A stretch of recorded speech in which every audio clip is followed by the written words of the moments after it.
Meanwhile, thousands of Syrians have been forced to flee from their homes amidst the violence caused by the Turkish military onslaught. The refugees, mostly Syrian Kurds and some Arabs, have arrived at a refugee camp in Bardarash in Iraq's Kurdish region.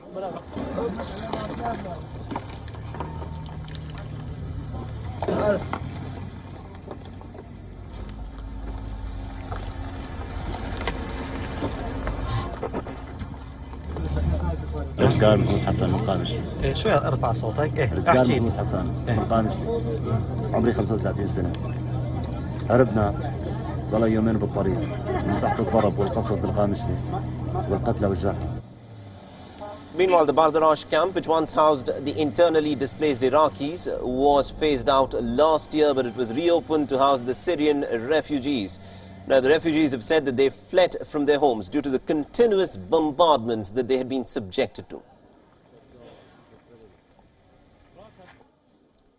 عندي الولدين قصف عشوائي ما تعرف يعني انه الصواريخ من اين يجي القذف من اين يجي ما تعرف والخطيه يعني الليل ما ينامون مصدومين بس ماما طالعينا. هربنا من هون من الحرب والطلقات الطايشه والقذائف صايرت يعني بدنا نأمن مشان الأولاد طلعنا والله. هاي أول مرة كمان بننزاح. الحمد لله هون الشباب استقبلونا الله يعطيهم العافية من الصبح ما قعدوا. And also the United Nations has said that tens of thousands of people have fled from their homes as the Turkish forces have advanced into northern Syria. The regional Kurdish administration, however, has said that the number of displaced is actually much higher.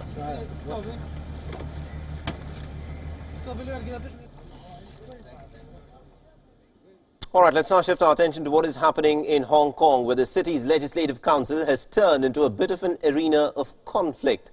And Chief Executive Carrie Lam arrived earlier today at the Legislative Council hoping to justify her policy address and possibly take some questions. But the scenes were quite similar to what unfolded yesterday as pro-democracy lawmakers yet again protested in the House and heckled Carrie Lam, prompting the Council to adjourn prematurely for a second consecutive day.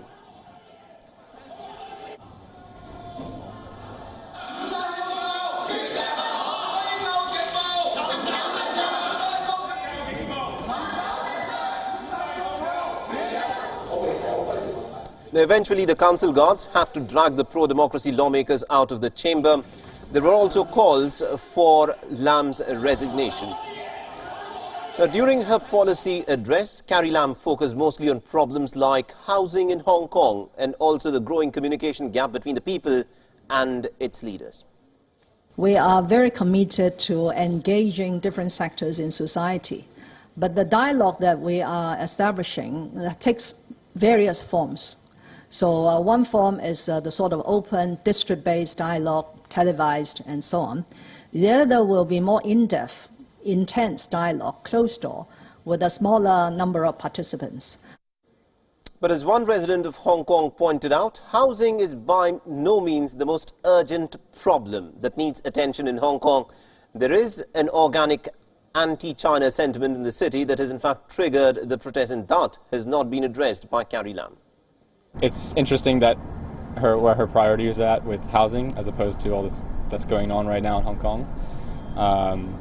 She's in a difficult position, obviously, but it is, her own making. So it's difficult for her to get out of it, but ignoring the real issues is not the solution, I don't think. Yeah.